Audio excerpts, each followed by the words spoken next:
жарым бар болчу. Анын жары эле сүдүрөп кеткен эшигине. Анан бияка киргенде, ол өзү ошо 4 жаңы жер айыл өкмөтүнүн камсыз кылып турган оптовый магазинде, өзү бул 4 айылга бир эле оптовый магазин бар. Мынаяктары полный холодильник эле. 3-4 холодильник, морозильник, анан кийин биягы полный полкаларыбыз бар эле, камера орноткон элек, кондиционер, эчтеке калган эмес да, бардыгын ноль шыпырып кеткен. Аны сыртта кирилип пиширчү аппарат бар эле.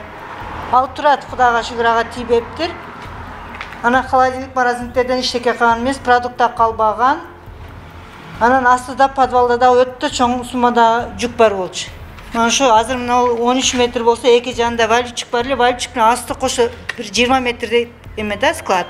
Анын аракта да бир 8 метрдей склад бар эле. Ошол эле күнү 18 тонна жүк түшүргөнбүз, андан башка дагы берде толо жүк бар эле да. Эч нерсе калбаган, абсолютно ноль. Ошол эми биздики. Анан биз бу жерде кандай эме кылабыз? Мына районда РСК банктан чоң суммада кредитибиз бар эле. 1 эмес 3 кредитибиз бар эле. Айга 90 миңден төлөйбүз да. Азыр эми билбейбиз кандай кылабыз, кандай жок. Мына документтерин туурлап жүрөбүз, эми кандай жардам берет бизге бийликтегилер түшүнбөй атабыз. Бирок мына эмеге азыр мародерствого эч кандай көңүл бурбай атат. Только күйгөнгө жардам беребиз деп атат. Азыр мындай эме кылганда кече минимальный эле 2 складтын эмесин эсептегенде магазин кошподук. Мына эшиктерди, айнектер сынган, буларды кошподук, холодильниктерди эсептегенде 8 миллиондук ущерб болду. 2 подвалдын өзү эле да. А магазинде да жок дегенде 1,5-2 миллиондук товар бар эле да. Ушул эми биздики кайрылары ушу жогорку бийликтегилерге кичине болсо да жардам берсе, ушул.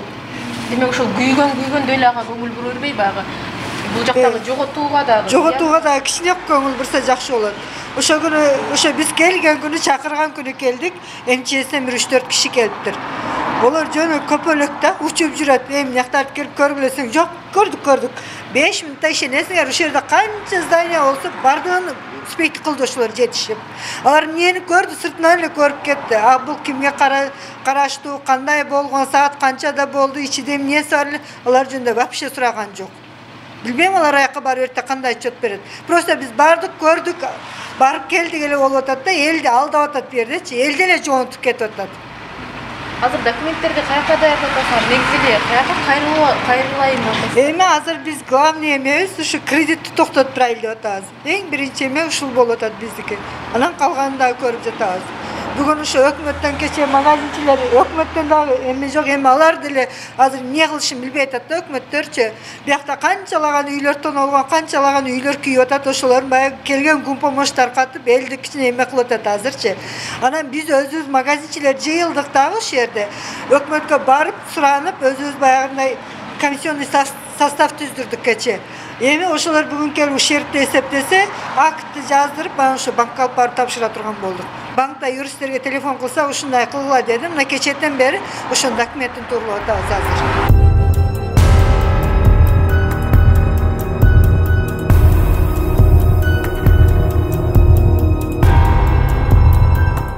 Литри 200-дүгү бар, 300-дүгү бар, 400-дүгү бар. Средний 200-дөн алганыңыз деле уже бул 500 миң да. Чынбы? Анан жана 5 литрлик, 4 литрликтерде болгон. Андан да бир 60-70 коробка болгон. Ар кандай энди ассортименти менен сатасыздар. Чынбы? Буларды ушул магазиндин турушунда эле өрттөп кеткенби, же эмне болду агы? Кече максатта үйлөрдү көрдүк эле, ичин тоноп алып, анан өрттөгөнчү. Сизде мисалы үчүн алардын ичиндегилердин алып кетип, анан кийин өрттөгөн эмеспи? Кандай болду? Бул жок, чоңдору калыптыр. Анан жана башкаларını тоногон. Майдаларын алган. Кичинекей жанагы колго удобный транспортировкага оңдоруну алганда, мына карабайсыз, биякта бар жок болгондо кругом полка болгон. Эчтеке калбаптыр. Бул катарда жалаң эле ушул дүкөндөр, ишканалар. Ишканалар. Көппү, канча сандуу бар мисалы үчүн? Бул жерде жакын 7 же 8 дүкөн бар да. Ушун бардыгын өрттөп салган. Мародерство кылып, кайра алганы аз келгенсип, плюс өрттөп да жүгөргөн да. Сиздер бул жолдо ушул жолго ыңгайлуу болгон үчүн атайын ушул жакта бизнес болчу, бул жол каяка чыгат азыр? Бул жол Тажикстандын жолу совместный, Кыргызстандын экөөнүкү да негизичи. Арткы тарабы Тажикстан, жогору тарабы Кыргызстан. ушинтип жашап келип атканбыз жылдан бери. Чегараны эч ким тактаган жок. Жоопкерчилик жок, бизге кейпилдик жок, эч ким билбейт. Эмне болушун мына көзүңүздөр менен көрүп атасыздар, ушул биздин жана кейпилдик жоктугунан да. Чынбы? Буга чейин кооптулук бар беле же? Жок, эчтеке болгон эмес. Эч кандай коопсуздук жок. Мына тажик жарандары каттап атпайбы? Канча жылдан бери иштеп атасыңыз эле ушул жолдо да? 9 жылдан бери. 9 жылдан бери эч кандай бир кооптулук же коркунучка калбадыңыз эле да? Жок. 5 жыл Москвада иштеп келип, ушул жерден кичине чек сатып алып, куруп иштеп атканмын. Запчастьтар основной ар жактан келет, кымбат да буларчы. Доллардын наркы өсөт, түшпөйт, өсөт. Кыйын басана этиш. Бул жакын 10 жылдык мээнет болчу. Ушунда 3 миллион сомго же доллар? 3 миллион сом. Ошончолук деңгээлде сиздерге азыр акчалай колдоо керек болуп атыптыр да. Ооба да. Мына чатырын жабыш керек, чынбы? Оңдош керек, краскалаш керек, ар кандай полкалар, бул бардыгы акчада.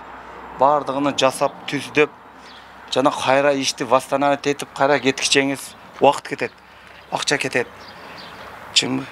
Кайраны кантип иштейбиз? Бул эмне? Азыр муну оңдодук майли. Мамлекет жардам берди, алдык, оңдодук. Кайра иштедиңиз, чынбы? 2 жылдан кийин ушундай ситуация болсо эмне кылмаксыз? Да күйүп жүрө бересизби? Болбойт да ал, чынбы? Стабильность болбосо жумушта эле кыйын да, чынбы?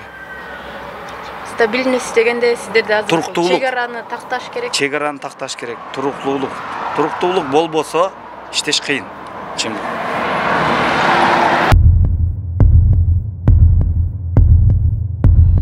Айыл банкida 300 ming so'm kredit olgandim. Undan o'shaning yarmiga 1-4 kun bo'lgandida 5 rulon material olib kelgandim, 3 ta mashinka olib kelgandim.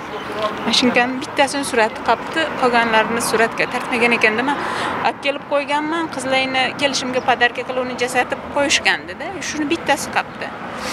Shu Rossiyaga borishlar olmasak, shu yerda kamgina tiriklik qilaylik deb olib kelgandik-da shularni. Жаңы беле ошондо, жаңы эле баштап атасыз беле? Aprel oyidan ish boshlagandik. 1 oy arendaga olib shu ishxonani ochgandim. Kredit olib, 3 ta mashinka, yana ichidagi 2 ta dag'i, nima, 3 enigma mashinkalari bor edi, 2 ta overlock bor edi, Rossiyadan olib keltirgandik. Shularni bari yo'g'ini olib ketib qolibdi-da endi.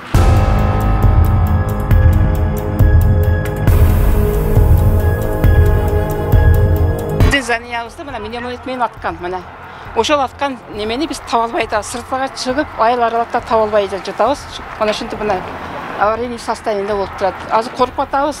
Бирден чыгып мынада тагын атылып кетеби, тагын кандай асактар калган деп, биз азыр ошо арка жактарды издеп атабыз.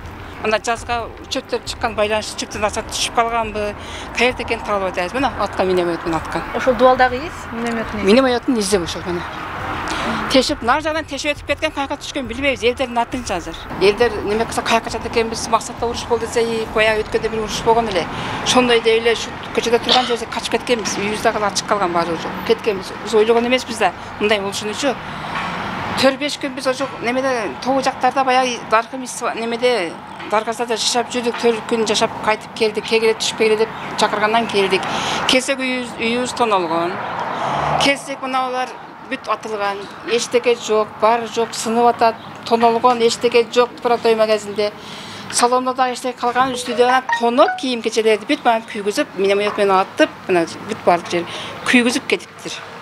Мына ошол состояниеде отурат, ооруганыбыз ооруп, давлениябыз көтөрүлүп, мына азыр биз доктордон капельница алып келип отурабыз. Эми чыгып тура албайбыз андай болгонуңузчу. Ошого ошо биз кайрылат элек. Канча болот ушунда? Ошо меники ошо 1,5 миллиондук кийим-кечем болгон. Мына 700 миң тоннайда Протой магазин болгон. Салондуку билбейм, жанында арендага берген иштеп аткан азыр өзү жок. Бул канча болгонун билбейм. Бирок мына 900 миңдик болгон, үстү 1,5 миңдик товарыбыз болгон. Кредитиңиз барбы? Кредитим жок. Азыр кайрылууңуздар кандай ошондо? Кайрылууңуздар кандай? Кайрылуу бардыгыбыз биринчиден ушу элибизди, мына тажик кыргыз элибизди тынчтандырыш керек. Биринчи очурутта тынч болсо жашоо болобу. Экинчиден биз мына зданияларыбызды жайга тургузуп берсе, күйгөн нерселерди өндүрүп берсе, биз ам эл үчүн кызмат кылабыз бул жердечи. Туратты эл бетке кылып, сууда кылып, элдер кийимге чалышат. Баягыдай кадим тиричиликти жүргүзгүбүз келет. Ошо негизи биринчи очурутта бизди жакшы коргош керек элибизди.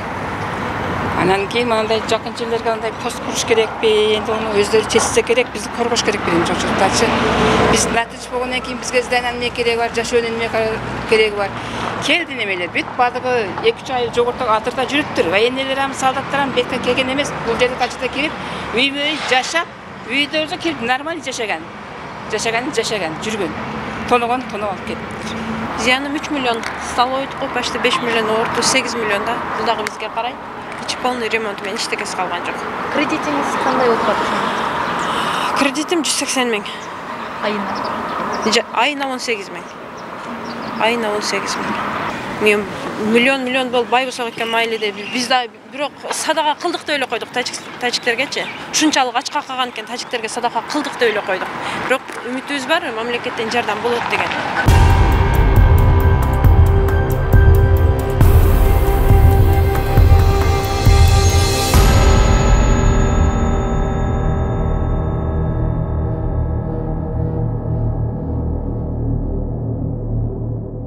Бардыга жардам берип жүргөн эле магазинде билбегенди бул жанжал каяктан чыкты, өзүбүз да билбей калдык. Ол арада бул 2 этажды нече жылдан бери кредит алып, ону жаабы 500 миң, 1 миллиондон ашык пулдарды алып жаап жүрдүк.